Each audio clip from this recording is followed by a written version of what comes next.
ಮಿತ್ರರ ನಡೆ ಮೈಸೂರು ಕಡೆಗೆ ಅನ್ನೋ ಪರಿಸ್ಥಿತಿಯನ್ನ ಪಾದಯಾತ್ರೆ ಮೂಲಕ ಹೇಳೋದಕ್ಕೆ ಹೊರಟಿದ್ದಾರೆ. ಸೊ 4ನೇ ದಿನಕ್ಕೆ ಮೈಸೂರು ಚಲೋ ಪಾದಯಾತ್ರೆ ಕಾಲಿಟ್ಟಿದೆ. ಸೊ ಹೇಗೆ ಸಾಗ್ತಾ ಇದೆ, ಹುಮ್ಮಸ್ ಹೇಗಿದೆ ಎಲ್ಲವನ್ನ ಕೂಡ ನೋಡ್ತಾ ಇದೀವಿ. ಮದ್ದೂರಿನಲ್ಲಿ ದೋಸ್ತಿ ನಾಯಕರ ಕಾಲ್ನಡಿಗೆ, ಪ್ರಮುಖವಾಗಿ ಸರ್ಕಾರಕ್ಕೆ ಬಿಸಿ ಮುಟ್ಟಿಸೋದಕ್ಕೆ ಏನೇನು ಅಸ್ತ್ರಗಳನ್ನ ಪ್ರಯೋಗ ಮಾಡಬೇಕು ಅದೆಲ್ಲವನ್ನ ಕೂಡ ದೋಸ್ತಿಗಳು ಮಾಡ್ತಾ ಇದ್ದಾರೆ.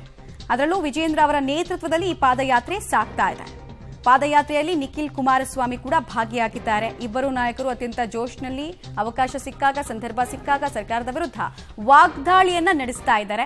ಮೂಡ ವಿಚಾರ ಇರಬಹುದು ಅಥವಾ ಈ ಸರ್ಕಾರದ ಮೇಲೆ ಕೇಳಿಬಂದಿರುವಂತಹ ವಿವಿಧ ಹಗರಣಗಳನ್ನು ಪ್ರಸ್ತಾಪಿಸಿ ಜನಾಂದೋಲನವನ್ನ ರೂಪಿಸ್ತಾ ಇದ್ದಾರೆ. ಪ್ರಜಾ ನ್ಯಾಯಾಲಯದಲ್ಲಿ ಅದೆಲ್ಲವನ್ನ ಕೂಡ ಆಳವಾಗಿ ಬಿತ್ತುವಂತಹ ಕೆಲಸವನ್ನು ಮಾಡ್ತಾ ಇದ್ದಾರೆ. ಅಂದ್ರೆ ಒಂದು ಭಾವನೆ ಕ್ರಿಯೇಟ್ ಮಾಡೋದು, ಒಂದು ಮೂಡನ್ನು ಸೆಟ್ ಮಾಡೋದು, ಅದನ್ನು ನಾವು ಮಾಡ್ತಾ ಇದೀವಿ ಅಂತ ನೋಡ್ತಾ ಇದ್ದಾರೆ. ವಿವಿಧ ರೀತಿಯಲ್ಲಿ ಮೊನ್ನೆ ಜಾಗ್ ಮಾಡಿದ್ರು ಒಂದು ಸ್ವಲ್ಪ ಹೊತ್ತು, ನಂತರ ಬಿಲ್ಲು ಬಾಣವನ್ನ ಹಿಡಿದ್ರು. ಸರ್ಕಾರದ ವಿರುದ್ಧ ನಮ್ಮ ಸಮರ ಹೋರಾಟ ಮುಂದುವರಿಯುತ್ತೆ ಅಂತ ತೋರಿಸ್ತಾ ಇದೆ. ನಮ್ಮ ಒಗ್ಗಟ್ಟು ಹೀಗಿದೆ ಅನ್ನೋದನ್ನ ಕೂಡ ಈ ಪೋಸ್ಟರ್ ಮೂಲಕ ತೋರಿಸ್ತಾ ಇದ್ದಾರೆ ವಿಜೇಂದ್ರ, ನಿಖಿಲ್ ಕುಮಾರಸ್ವಾಮಿ, ಅಶ್ವಥ್ ನಾರಾಯಣ್, ಅರವಿಂದ್ ಬೆಲ್ಲದ್, ಶ್ರೀರಾಮುಲು. ಮೈತ್ರಿ ಪಕ್ಷಗಳ ಮೈಸೂರು ಚಲೋ ಪಾದಯಾತ್ರೆ ಇವತ್ತು 4ನೇ ದಿನಕ್ಕೆ ಕಾಲಿಟ್ಟಿದೆ. 4ನೇ ದಿನವೂ ಕೂಡ ಉತ್ಸಾಹದಿಂದ ಜನರು ವಿಜೇಂದ್ರ ಅವರ ಜೊತೆ ಹೆಜ್ಜೆ ಆಗ್ತಾ ಇದ್ದಾರೆ. ಸದ್ಯ ವಿಜೇಂದ್ರ ಅವರು ನಮ್ಮ ಜೊತೆ ಇದ್ರೆ ಅವ್ರನ್ನೇ ಮಾತನಾಡಿಸ್ತೀನಿ. ಸರ್, 4ನೇ ದಿನದ ಉತ್ಸಾಹ ಹೇಗಿದೆ ಸರ್? ಮೈತ್ರಿ ಪಕ್ಷದ ಈ ಹೋರಾಟ ಪಾದಯಾತ್ರೆ ಪರಿಣಾಮವಾಗಿ ಆಡಳಿತ ಪಕ್ಷ ಇವತ್ತು ಎದುರು ಹೋಗ್ತಾ ಇರ್ತಕ್ಕಂಥದ್ದು. ದಿನೇ ದಿನೇ ಅವರಿಗೆ ಆತಂಕ ಜಾಸ್ತಿ ಆಗ್ತಾ ಇದೆ. ಎಲ್ಲೋ ಮುಖ್ಯಮಂತ್ರಿಗಳಿಗೆ ಜ್ಞಾನೋದಯ ಆಗಿದೆ. ಭಾಳ ದಿನ ಅವರ ಆಟ ನಡೆಯೋದಿಲ್ಲ, ಮುಖ್ಯಮಂತ್ರಿ ಸ್ಥಾನಕ್ಕೆ ರಾಜೀನಾಮೆ ಕೊಡಲೇಬೇಕಾಗ್ತದೆ ಅನ್ನುವ ಅರಿವು ಅವ್ರಿಗಾಗಿದೆ, ಜ್ಞಾನೋದಯ ಆಗಿದೆ. ಹಾಗಾಗಿ ದಿನೇ ದಿನೇ ಮನ ಬಂದಂತೆ ನಮ್ಮನ್ನು ಟೀಕೆ ಮಾಡ್ತಾ ಇದ್ದಾರೆ ಡಿ ಕೆ ಶಿವಕುಮಾರ್ ಅವರು, ಸಿದ್ದರಾಮಯ್ಯನವರು. ಆದರೆ ನಮ್ಮ ಹೋರಾಟ ನೋಡ್ತಾ ಇದ್ದೀರಿ, ಇವತ್ತು ಕನಿಷ್ಠ ಒಂದು 20-25 ಸಾವಿರ ಜನ ಇವತ್ತು ಪಾದಯಾತ್ರೆಯಲ್ಲಿ ಭಾಗವಹಿಸಿದ್ದಾರೆ.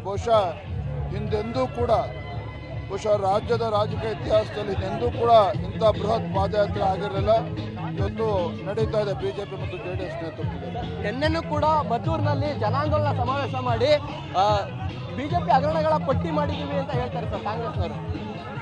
ಜನರೇ ಇಲ್ಲದ ಆಂದೋಲನ ತಗೊಂಡು ಏನು ಮಾಡ್ತಾರೆ? ಇವರ ಯೋಗ್ಯತೆಗೆ ಏನು ಭರವಸೆ ಕೊಟ್ಟಿದ್ರು ಅವೆಲ್ಲವೂ ಕೂಡ ಗಾಳಿಗೆ ತೂರಾಗಿದೆ.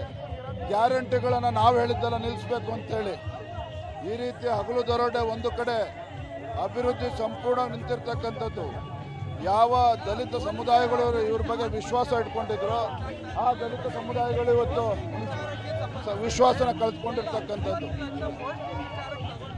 ಇದಿಷ್ಟು ಕೂಡ ಬಿಜೆಪಿ ರಾಜ್ಯಾಧ್ಯಕ್ಷ BY ವಿಜೇಂದ್ರ ಅವರ ಮಾತು. ಕ್ಯಾಮರಾ ಪರ್ಸನ್ ಶಶಿ ಜೊತೆ ವಿನಯ್ ಬಸಪ್ಪ, ಪಬ್ಲಿಕ್ ಟಿವಿ, ಮಂಡ್ಯ.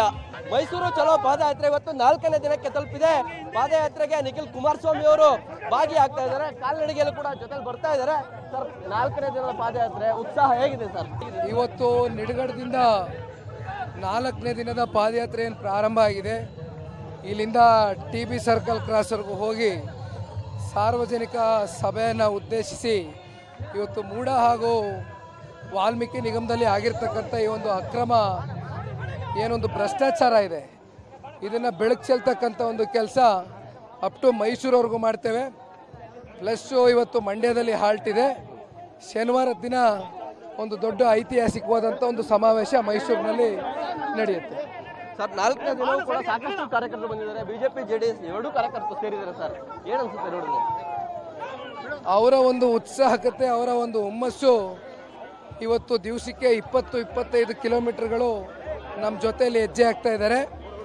ಆದರೆ ನಿನ್ನೆ ಒಂದು ಭಾಳ ಮನಸ್ಸಿಗೆ ನೋವಾಗ್ತಕ್ಕಂಥ ಒಂದು ವಿಷಯ, ಒಂದು ಹೆಣ್ಮಗಳು ಗೌರಮ್ಮ ಅಂತಕ್ಕಂಥವ್ರು ಸನ್ ಸ್ಟ್ರೋಕಿಂದ ನಿನ್ನೆ ಮೃತಪಟ್ಟಿರ್ತಕ್ಕಂಥದ್ದು. ಚನ್ನಪಟ್ಟಣ ನಮ್ಮ ಆಸ್ಪತ್ರೆಯಲ್ಲಿ ಏನು ನಡೀತು ಘಟನೆ, ಅವ್ರನ್ನೂ ಕೂಡ ಭೇಟಿ ಮಾಡಿದ್ದೇನೆ, ಅವರ ಕುಟುಂಬಸ್ಥರಿಗೂ ಮಾತನಾಡಿದ್ದೇನೆ.